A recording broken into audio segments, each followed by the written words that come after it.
झटपट पटापट लक्ष्मी जी घर के अंदर प्रसन्न होके अंदर आएंगी घर के पटापट। झटपट पटापट लक्ष्मी जी घर के अंदर प्रसन्न होके अंदर आएंगी घर के पटापट। नाचतो सगळं विसरून पोरी बघता थांबून, निळा पिवळा लाल लाल रांगोळी काढतो वाकून।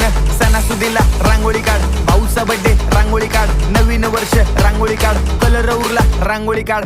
उभी लाईन, आडवी लाईन, तिरपी लाईन, वाकडी लाईन, फुल काढ, चिमणी काढ, हत्ती चुकला पुसून काढ। सगळ्यांनी इकडे लक्ष द्यायचं आहे, टेन्शन घ्यायचं नाही, डान्स करत राहायचा। सासूबाई चिडणार आहेत, घाबरायचं नाही, वाईप करत राहायचे आणि सोबत म्हणायचं झटपट पटापट लक्ष्मी जी घर के अंदर प्रसन्न होके अंदर आएंगी घर के पटापट। झटपट पटापट लक्ष्मी जी घर के अंदर प्रसन्न होके अंदर आएंगी घर के पटापट। पाटापुढे ताटापुढे देवापुढे मागे पुढे सगळीकडे चोहीकडे आम्ही खातो बटाटेवडे, पाटापुढे ताटापुढे देवा